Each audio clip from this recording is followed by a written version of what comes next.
Welcome to the Trill and BA Show. I'm your host, Felicia Ann Rose, Anuha, aka the trillest MBA you will ever know.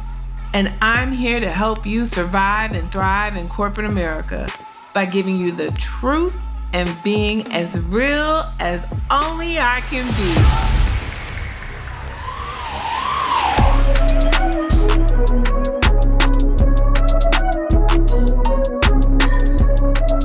Guys, I am so excited today. We have a badass corporate warrior in the building. I cannot wait to have this conversation. It's going to be a treat. And it's an absolute pleasure and honor that I'm going to be talking to not only a media agency veteran turned chief diversity officer, and is now the founder and principal of OhHeyCoach, a career navigation and leadership development consultancy. Ronnie Dickerson Stewart is going to be in the house today, and we're going to have a trill conversation. So if you're in the car listening to this, you're going to have to rewind it and take notes, but go ahead, keep listening. Don't turn this off, okay? Just keep listening, and then come back and listen again when you have your notepad. But first,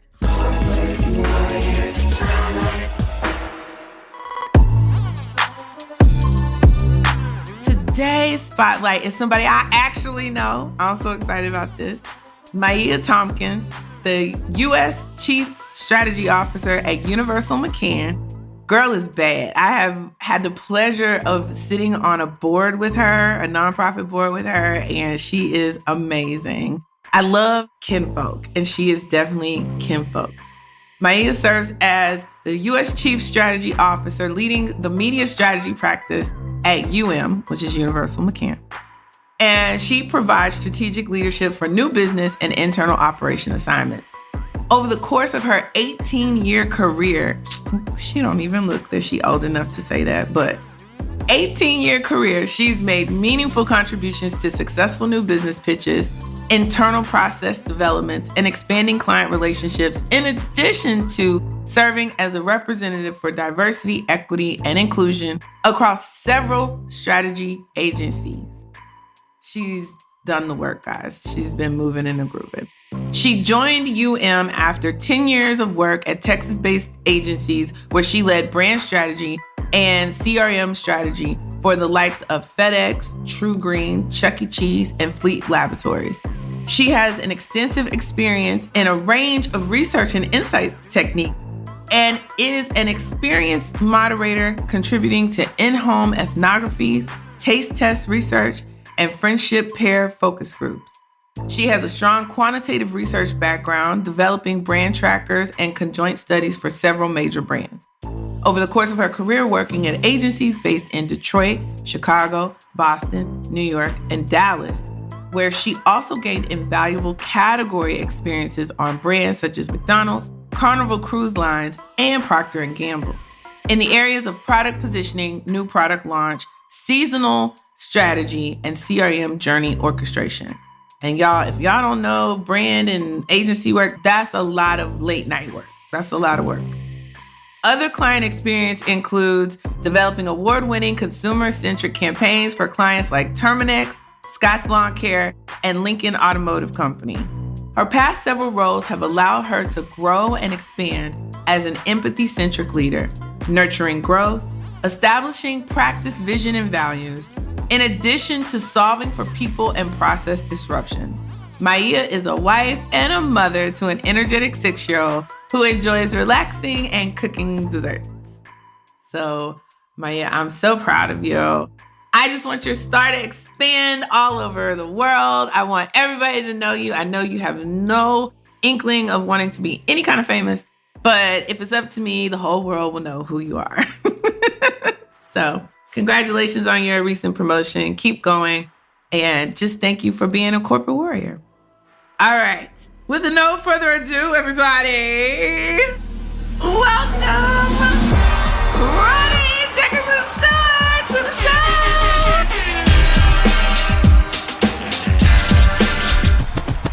Hey, girl, hey. Hey, Felicia. Listen, I met Ronnie in Atlanta. I was invited to an event It was probably Iman's work event. And she was like, just come out, girl. I think it was at the Coca-Cola museum. The museum. Yeah, something like that. And I mean, of course, it was a fabulous event. But then also there was this fabulous woman who like came in like she was floating, and she just had this gorgeous like energy and the hair and the face and the body and the makeup and the thing and the whole, I was like, who is that? I want to know her. And she's like, hi. And she's just a breath of fresh air. She's that person. So if you need a breath of fresh air, then you should know Ronnie Dickerson Stewart. But I could go on and on about the person Ronnie is. But the great thing is, and what we're here to talk about, is the work that Ronnie does. And I want her to share her experience and her journey. So first, Ronnie, I have a first question for you, because you have such a depth of experience. So can you share with me how you got started? Like, where are you from originally? And then what made you want to go work for an agency? Like, who lied to you when you were young? Ooh, first of all, Felicia, just thank you so much for just your Eunice, because it was an equal exchange when we first met, and I received fully your energy. And I'm also a fan of your show. So I'm just thrilled and just so honored to even be in the building with you and your listeners. So thank you. But where am I from? I think I am from my grandmother's deepest hopes and dreams. And I was thinking about that more recently and like, wow, just looking around to see how far, not just myself, but my family members and this generation has come. I was born in Kentucky, actually.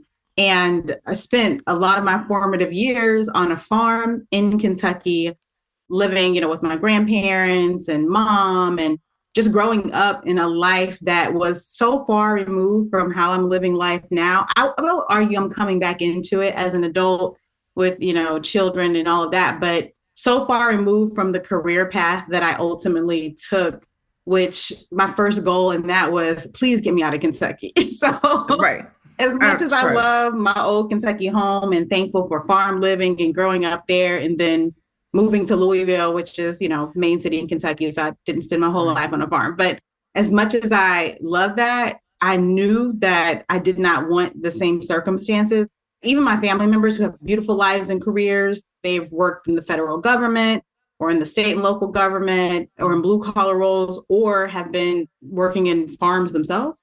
Mm-hmm. I knew I wanted something different. And I think I'm probably a product of the 80s, 90s Black girl magic that graced every single screen. And if you think about some of the movies and roles, not even just for the Black girl magical part, yes, but a lot of these movies and roles were always centered in an ad agency or a PR firm, like the notable things that you think about, or something in finance or something like that. That wasn't my bag, but I can remember those kind of frames to the degree I got to see them, because some of them were a little saucy for young me. But I think about Boomerang and, different movies and pieces of art like that made me think about what it meant to be in a career.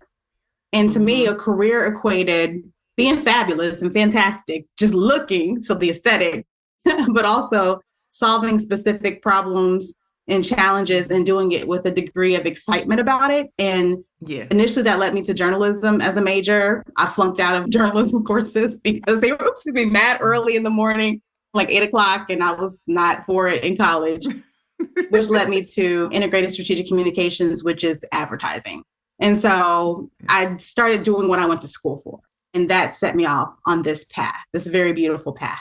So you're one of the very few people, because I have a degree in American politics. I studied government. Not going to do that. Not at all. I like to cuss a lot, and I say the word niggas. So I'm out. Like I can't Obama the thing. And that's what the country would need. And I can't give it. So I feel you.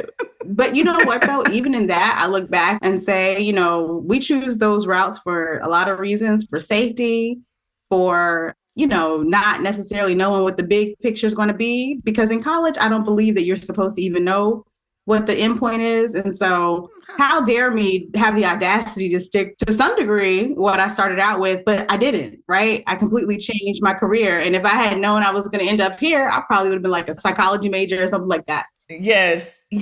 I totally agree with that. And the sad thing is I worked at a radio station while I was in the last couple of years of college. And I wrote out all this stuff what I wanted to do. And I'm now transitioning into it 25 years later. And I was just like, why didn't you just follow your gut then? And you're too young. Yeah.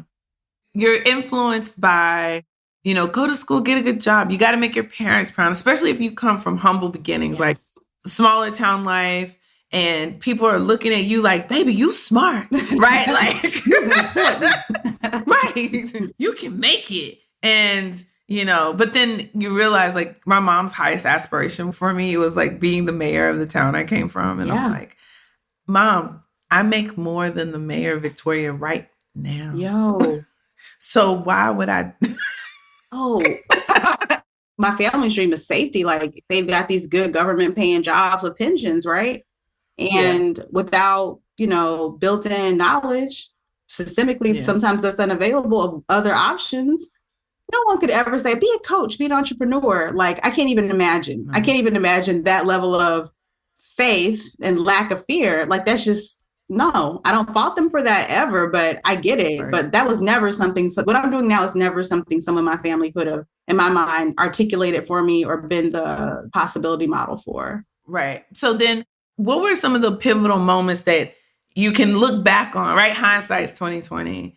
And you can say, okay, I started out in media, grew that career, got to the highest heights in that world, then transitioned to D&I, and now transitioning over to entrepreneurship. Like, what do you feel like were the things that led you to understand I'm going in the right direction?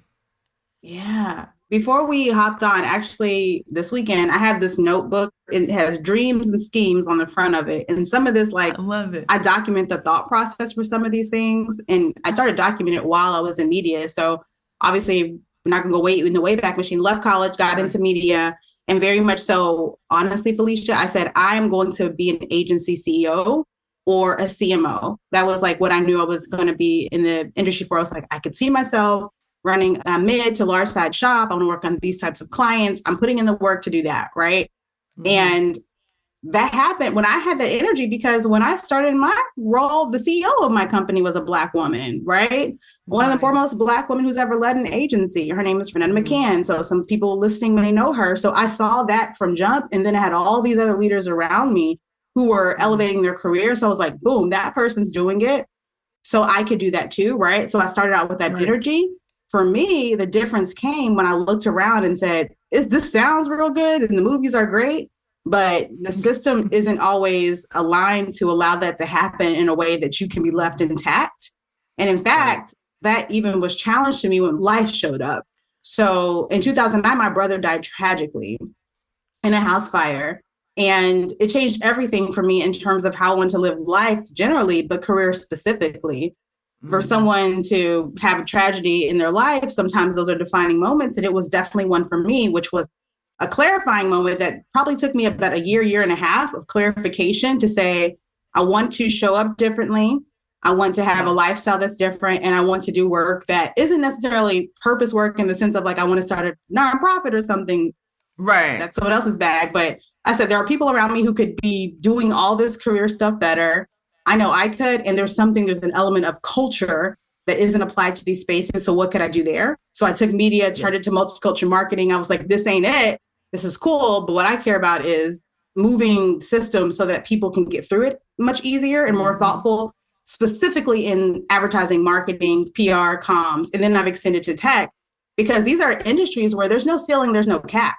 There is money to be made. You can create an amazing life working in these industries. That's financial, but then the opportunities you have. I've traveled the world through working in these shops, and I refuse to believe that more people like me can't do that too. And I don't even mean from an identity, I'm a Black woman. I mean people who care deeply about a whole life, regardless of their identity, right? And so that's who I show up for. And I said, I've been at the table, so let's not be a gatekeeper and unlock this for other people. And I get to sit back and watch them be the CEOs and CMOs and all of that. And that's the life they choose, but I choose to support them while also hanging with my family, my children, who 10 times more important than any work I could do, especially when you've lost so much. Yes. Yeah. Oh my God. I hate how sometimes life wakes us up But then I'm glad for the awakening. Yeah. I count it all joy. But something I heard you say that I want our listeners to understand is that you've been writing down dreams and schemes. You've been writing down where you wanted to go, and you've been very intentional about these moves. Can you tell us your thoughts on, did you know you were being intentional, or were you just like, this is what I think I want? Like, how does intentionality work in your life? How does it feel? The way I'm built, I'm in my head a lot, and I read a lot, and I consume a lot. That's really on the development side of things, or just business. And so I'm in my head sorting that a lot. And when I sat down and thought about like the type of life I wanted to live, I remember like when I'm processing a lot, I have to write it down, right? And so I actually looked in my notebook, and in 2014, I wrote down, whoa, I want to be an entrepreneur. I can't believe I just wrote that. Like I wrote that down and it was the same year as before I had my first child. And it was the same year I'd been promoted to vice president in my company. It was like my first vice president level promotion.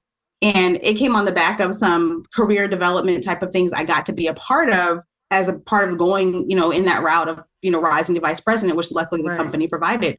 When I sat there, I looked around and said, I don't want what that person has, what person's doing. I don't want to do that. I actually want to be an entrepreneur, and I've seen the model work. So I was writing that down, and it knocked the wind out of my sails and knocked the breath out of my chest, because again, the person who wanted to be a CEO and CMO is saying, actually, no.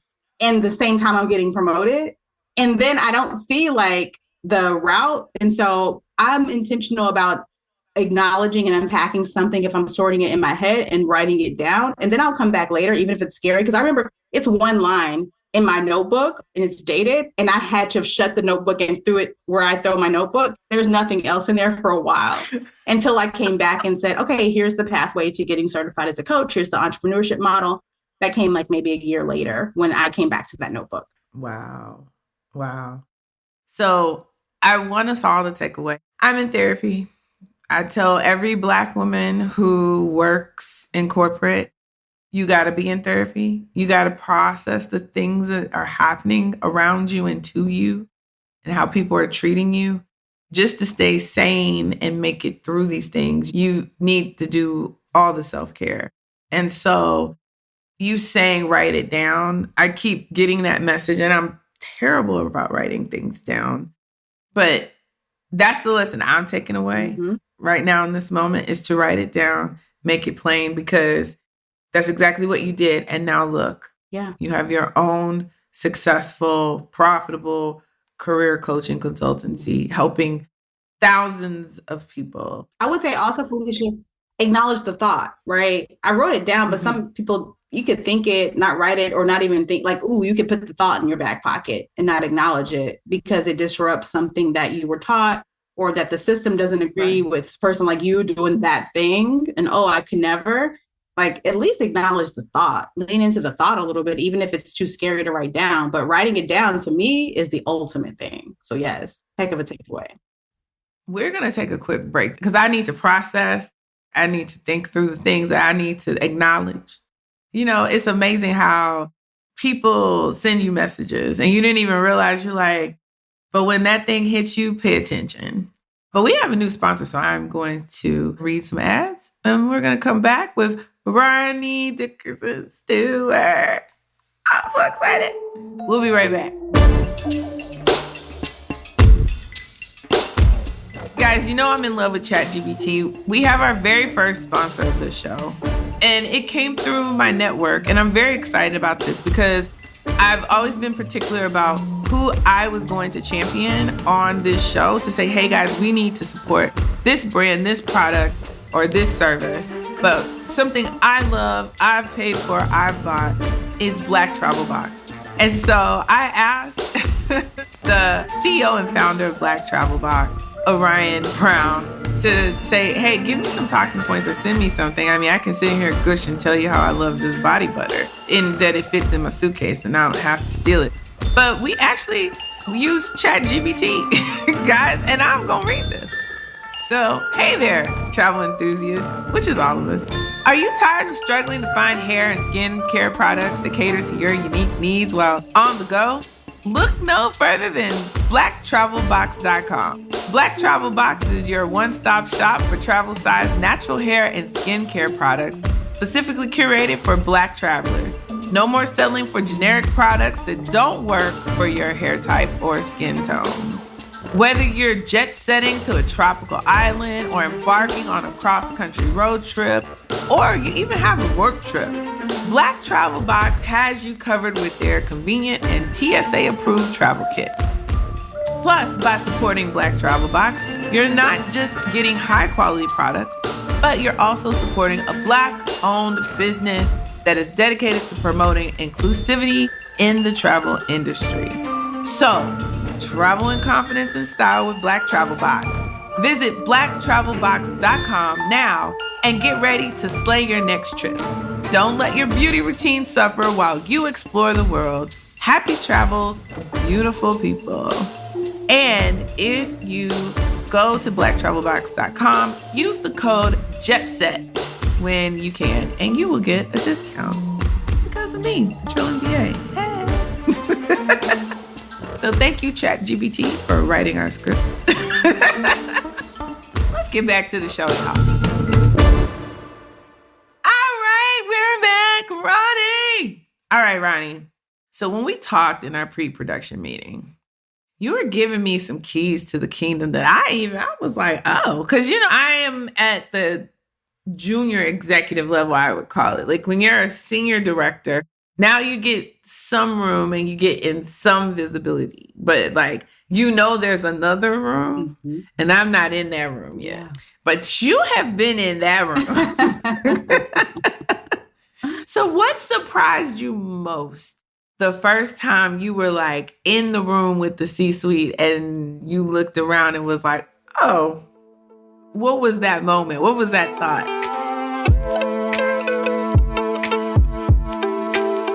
I mean, I can do from to. When I first kind of was in those rooms, the level of anxiety, intimidation, was at an all-time high because you just don't know what to expect.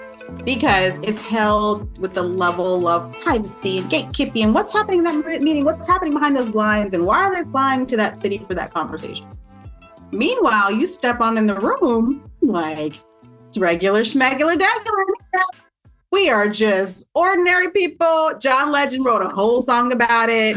And the bigger thing is when it comes to the purpose of those rooms, it is to pull together, in most cases, people who have a very discrete set of skills or perspective and allow them to problem solve something, not necessarily time spent to dictate to. You're pulling together your executives because it's a very expensive thing to do, to be collegial, to build relationships, but usually to problem solve, to make big decisions, or to share sensitive information. But usually there's a decision on the other side of it because you can give directives on the phone. Okay, you can do that over Zoom.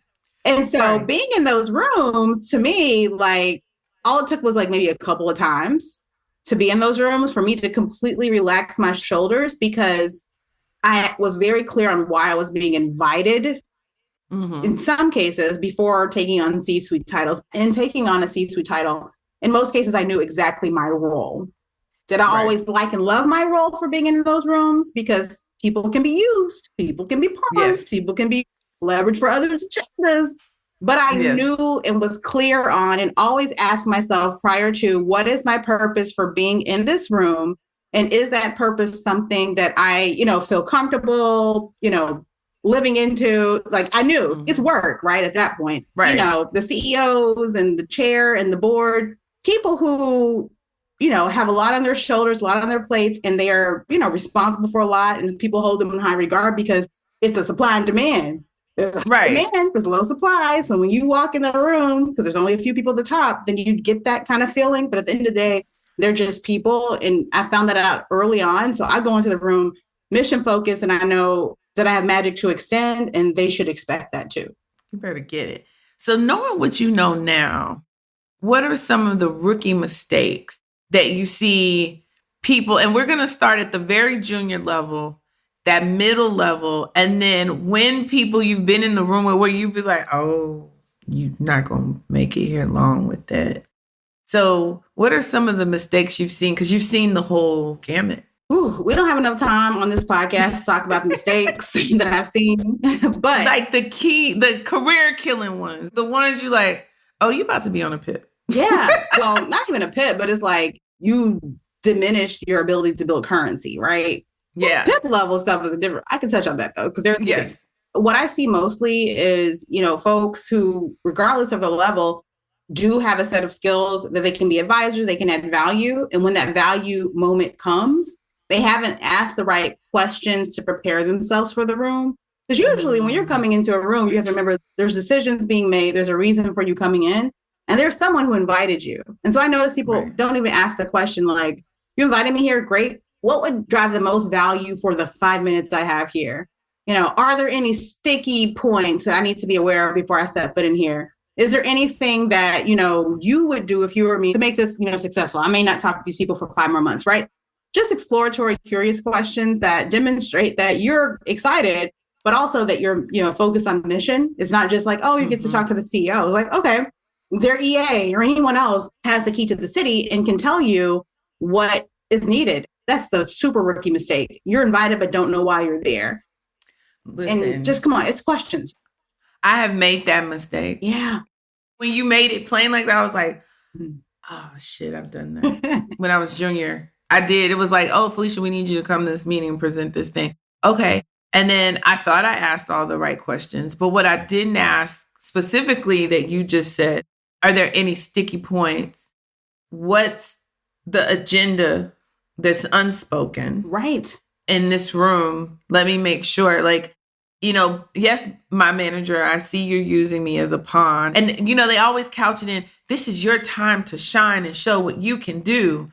But then you panic and you get all nervous as a junior employee. And you're like, okay, and my deck got to be right. And I got to do, and da. And then all you're focused on, unfortunately, you're focused on the wrong thing. You're focused on your performance, where you should be focused on the image and the exposure and the relationship building and making sure you're meeting expectations. Right. And you can't just ask your manager sometimes, especially if you don't trust them or they're not for you. You have to have that network of people. You have to understand who's going to be in the room. Right. I never even asked who's going to be in the room. Yeah. I was so focused on, okay, I got to present well. Whoever's in the room, I don't care. No. You need to, who's in the room? Why they having this meeting? And why is your black ass presenting this shit? Right. You need to ask these questions. I mean, it's very much so who all going to be there and what's the vibe, right? And I don't think we ask that enough professionally, or we just, again, to get too excited. But the other thing is it's almost like there's a prism. I don't even know. The shape has multi-dimensions. It's a multi-dimensional shape in terms of what you have to hold in that space. It is asking those questions, but also know there's always strategy, right? If there's a room and you're being leveled up, and you're presenting on behalf of your manager, or they're saying something like, I just want you to showcase your skills. It could be because you're very dynamic and you're doing something that is game changing. It could be because someone in another room debated or doubted your skill and your manager supports you and wants to do a flex. So if you have a great relationship, it is, what does the room expect? And it's like, you invited me. What do you need? You invited me for a reason. Tell me what you need so I can kind of cater this. Even if it's 5 minutes or if they move it off the agenda, I just want to make sure when it comes up, I'm prepared. And anyone, that is for you wants to do that. And it's all of a 3-minute conversation. It doesn't have to be on email. It could be just let me pick up the phone, because sometimes people need to communicate things that are not to be written when it comes to why you're in the room, especially if you're in the executive suite, because we're willing and dealing before we get into an executive conversation in a lot of cases, because there are potential landmines in the room, and we've already negotiated something on the back end before we walked in. So of course I'm not putting it in writing. You know what I mean? Right. Meetings are strategy driven.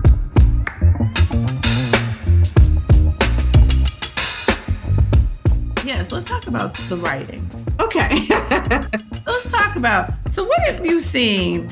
Because we talked about this before, and I shared with you that, unfortunately, I've gotten some emails that there's no way in hell I should have these emails, right?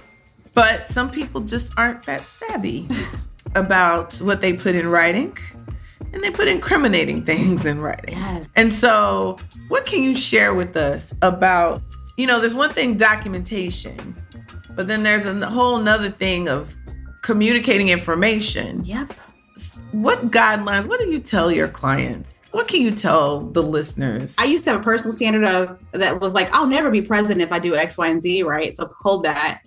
I would say if you're not comfortable seeing something that you wrote, read, or hearing it read aloud in front of people you know and love, or in front of a courtroom and a jury of your peers that have your, financial security or freedom on the line, then you should not put it in writing. The deepest of my soul holds that for people. If that's one thing that you can get, be careful about anything you put in writing. Be careful about anything you say on video and record. That can be transcribed to writing or used in discovery in any legal process. People used to talk about that in the way of emails, but I'm talking chat. I'm talking about any physical thing that you use to communicate related to work. I'm talking about memes that you send. I'm talking about text messages you send your coworkers. I'm talking about the cake that you write and the person sings and brings it to the office, right? However we communicate with one another in the workplace opens us up to awesome, great connections, but also career limiting moves. And as we think about being more physically disconnected and working in hybrid spaces, there's a lot more things being recorded because we're using digital technology in order to communicate. So the verbal is out of the equation. As no more they said, I can pick it up in writing, or I can listen to a recording, run a keystroke program. Like I can do those things. And people just haven't appreciated that because that thing will never happen to me, or they'll never use it. It can take one thing you said out of context and use that for something. Oh, absolutely. Against you. It's funny. And I stand very firm on, I will stand 10 toes down because I've built my persona, myself. I just stand by what I say. Yep. And I'll stand by it to the death. So one of the things I always say is companies are fuckboys. Treat them accordingly. I will stand by that to the death. Yeah. And you can be mad. Yeah. You cannot like it. This is my First Amendment right to say that. Yep. And I've expressed that to coworkers. I've talked about how there's no need to be loyal to a company because companies aren't loyal to us. They will have layoffs. They will let you go in a heartbeat. They don't have to give you 2 weeks notice or anything, even though that's the expectation of us. And I stand on that. But what I learned in past experience is that saying that, then somebody can take that and took a snippet of that and trying to make it into something that wasn't. Yeah. But again, I'm okay with it, right? Yeah. But you have to be cognizant. That is a very intentional, things that I say. Yeah. That some things I'm just going to stand by. And so you have to understand, what is that for you? Yeah. And then you have to work accordingly, knowing that somebody can record you saying that. Yeah, straight up. Your job is a situationship. It is. Yeah. It's equivalized the way my kids are set up. It's a situationship. Right. And I notice when I put things like that out in the open, being a person who is independently employed and all of that comes with so many benefits. And one of those benefits is that my voice is absolutely my voice. I'm not speaking on behalf of the company. I'm not in press. Yes. I'm not on cable news on behalf of someone else. And I will say that's been developed over time because I employ me. So I don't have to look at a social media guideline or understand the nuance of that someone could use against me. That said, when I put something like that up in public, I get commentary in public, but the way that my DMs and my messages and all of that are so blown up from the people who wish that they could agree with that in public. And I mean the people who are running companies, leading HR, who wish that they could say that and acknowledge that, but can't hit that like button because, that's going to be taken out of context or whatever. And I get it. And I'm not, shading anybody or compelling them that they have to, because I'm not telling you to lose your job.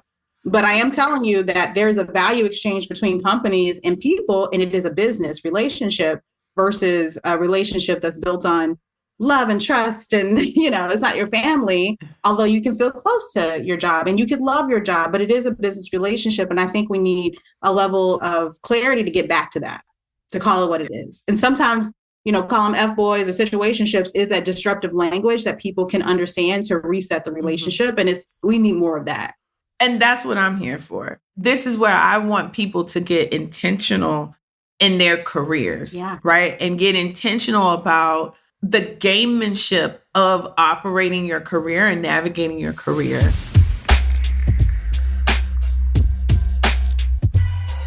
So when you're working with your clients, what was some of the aha moments, if you can share, that you've kind of seen a pattern or a trend of that they're like, oh, because I think some people are so caught up in, I need to love my work and I need to like my coworkers and we need to feel like family. Some people have bought into that narrative. So what is it like when you break that for them? Yeah. I mean, here's the thing. I actually don't fully disagree with that. I do think that if we treated our organizations we work with as if they're a customer or client, it's a business exchange, you do want to go into business with people you like in most cases if you're spending time with them, because it does take an incredible amount of emotional energy and tolerance to be in a space with people who you don't enjoy. And that takes away from productivity. That seems like a bad investment of time. So you ain't got to like everybody, you ain't got to be your besties, but you don't want to invest time in spaces typically where you just really can't stand them. So I think there's a fine line. The other side of that, though, is when I'm working with folks, let's say in the corporate arena, when a company hires me to say work with a suite of executives, they're usually hiring me for those people to better manage tactical things. So be better about the things that I paid you for, help them do that. And that's kind of the remit. Right. And then the employees are like, I want to be better about this thing they paid me for. My private clients, who some of those people turn into my private clients, are like, all right, I see what they're talking about over here, but we need to reset the relationship. And I'm like, bet, well, you work for You Inc. Does this company serve as a nice financial or revenue model for You Inc. right now? Does it seem like a great investment of your time, your resources? Well, what do your board members and shareholders say about that? Those are your family members or the people who matter most, right? Are they getting the return for the investment of your time? What does that look like long term? So we're talking about more expansive things and then getting into tactics to allow them to manage that over there, but thinking about it more expansively based on where they are. Like I start working with folks that have minimally 8 years of experience. That means you've been around the block enough to have seen some things, because that to me, that's early career to me, around 8 years for me. Yeah.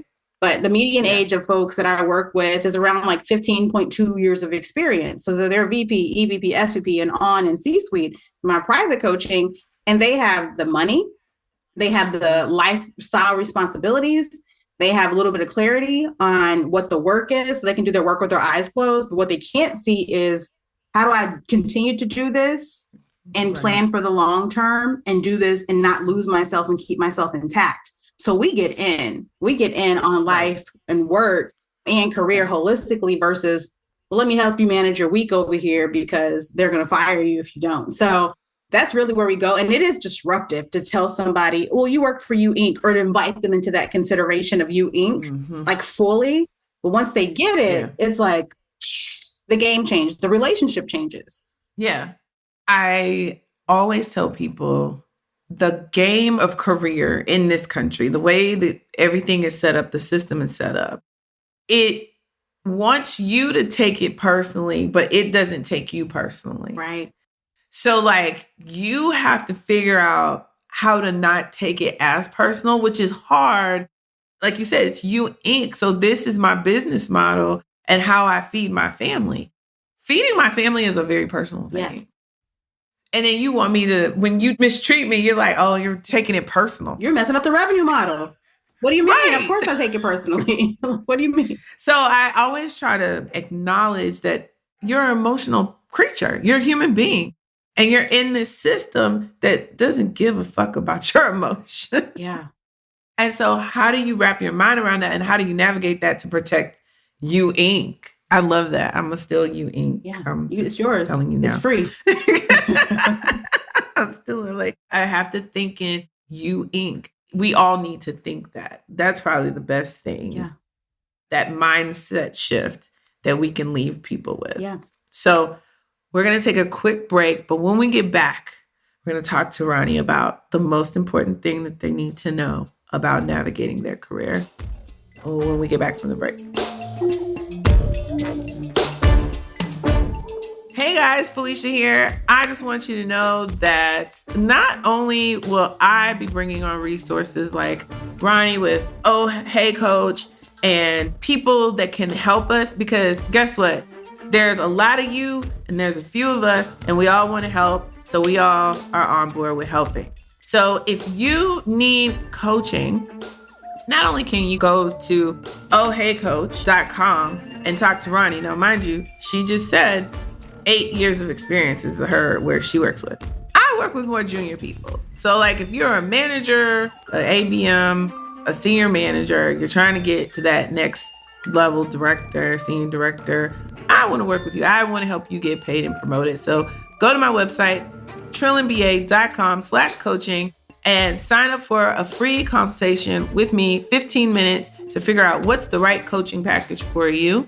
I have several different coaching packages, and we are going to work on a specific situation because that's what I'm good at. And that's how I like to help you in your career navigation. So go to trillandba.com/coaching and sign up today if you want coaching. Now, don't sign up just to chat with me. I love y'all. But let's come on now. If you got a situation at work you need help with, sign on up, okay? All right. Now we gonna wrap up the show. All right, Ronnie. We usually wrap up each episode with the most important thing. So if there's one thing you want people to take away from all the work that you do, your career, all the things you've seen, and you want them to put it into practice, so it's a very tactical thing, what is the most important thing you think people need to know? And it could be a low-hanging fruit thing. It could be a reminder. Just let your spirit guide you. Most important thing. Yes. The first thing is you have what you need to get that thing to do what you need to do in general, right? You have the entire foundation, but your career, you were not meant to navigate the entire arc of your career alone. And I know it may feel like for some people, maybe very early on in your career, you're getting a lot of resources. Maybe every now and then there's a couple of people or speakers who pop up and speak to you. But we live prayerfully long lives and we have these long career spans, and things are going to come up over the arc of your career that are work specific or lifestyle specific that then interact with work that you truly were not meant to, navigate by yourself. And there are resources, right? I direct people to books and podcasts all the time, but I became a coach specifically because when I looked up at those very specific points in my career, I didn't have the same type of really true resources that can help me navigate parenthood, plus being promoted, plus flying around the world, plus negotiating an executive level agreement, not just at-will employee. I got to negotiate an executive agreement. That's different. And an NDA.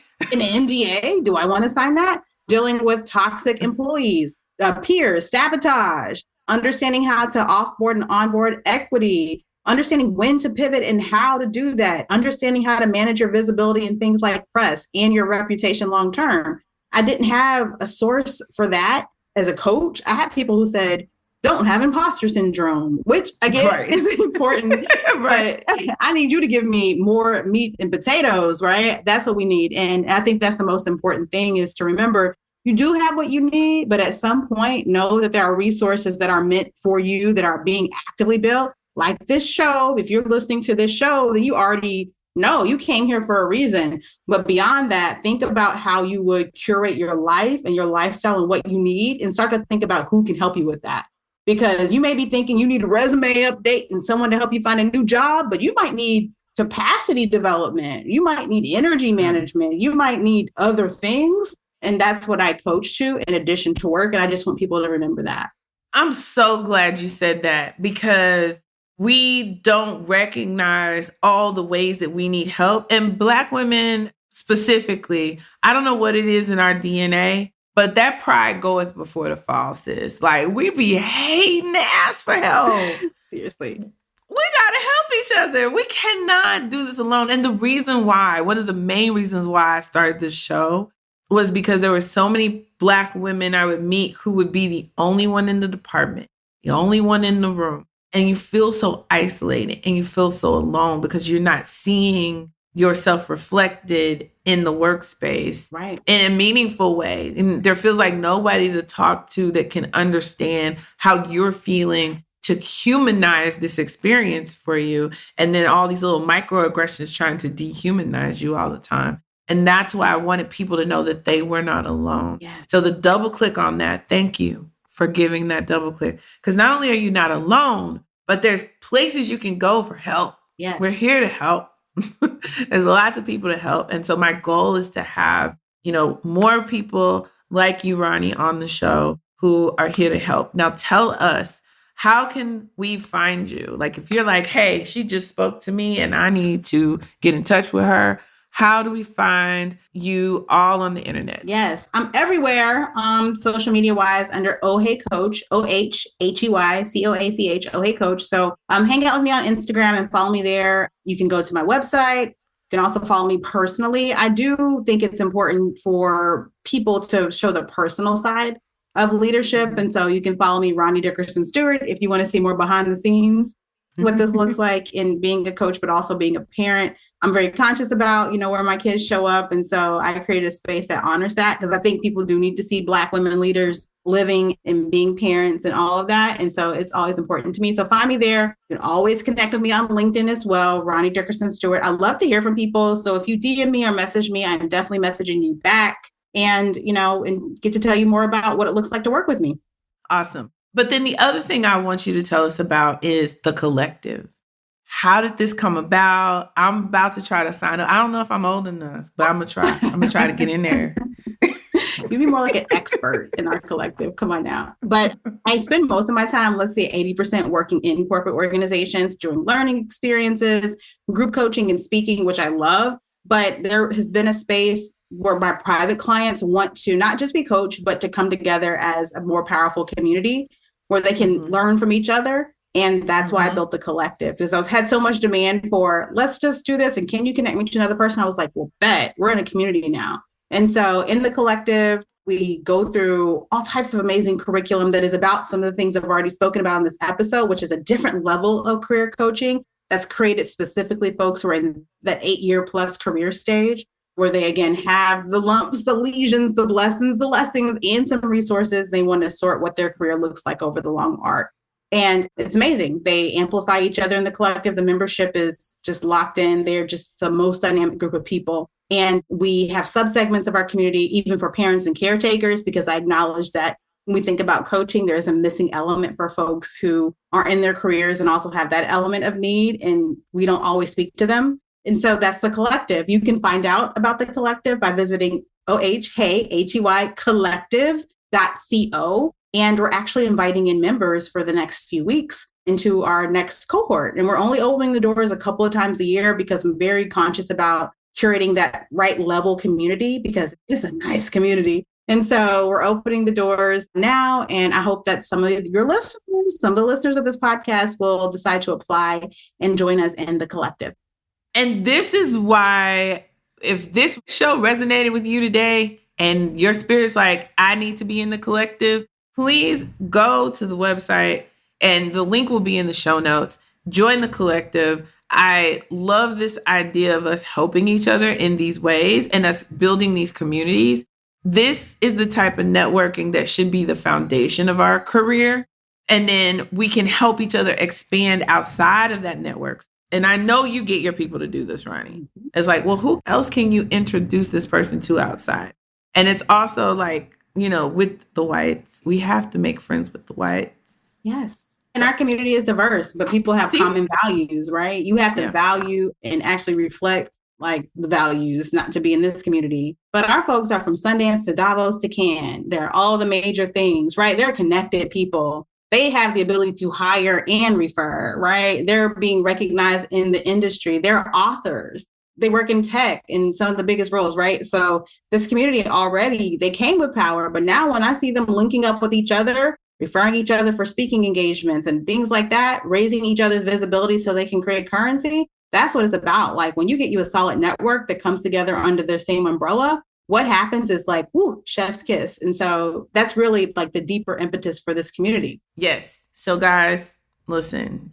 I don't know what you heard, but what I heard is I need to join the collective. So if you heard that, get on it, click the link in the show notes, do what you got to do. And hopefully I can get in there. I don't know if I have enough, clout. You'll never be outside the club, Felicia. You will always be my peeps. I appreciate you. So guys, if you ever need anything specific, any specific situation, go to trillandba.com/coaching. You can sign up for individual sessions and we can talk and strategize and walk through your specific work situation. In addition, you can always email me at ask@trillingba.com. I love getting listener letters, guys. We're going to do some listener letter episodes, so keep the listener letters coming. I'm happy to either help answer your question in that email or connect you to the right person, like Ronnie Dickerson Stewart, if I don't have the answer. So again, that's trillingba.com/coaching to schedule a 45-minute consult, and ask@trillingba.com to submit your question or concern, guys. Ronnie, thank you so much for coming to the show, for keeping it trill, for just being a light and a help in a world that I don't know what's crazy. Girl, we don't know what this is, but we gonna make it. Yeah, we are. We choose to. We all we got. Yeah, we do. Thanks for having me, Felicia. No, anytime. You will come back. All right, I'll be back for the OhHeyCoach segment in Trilling BA. Yes. Yeah, don't play with me. I'm with you. Listen. I'll play with you. Just let me know. All right, guys. Until next time, keep it trill. The Trill NBA Show is a Fair World Corp LLC production. Executive produced by Felicia and Rose Inuha. Sound design and editing by Chris Mann with Podshaper. Theme music is Kick Push by Brian Little. Keep it trill every day, y'all.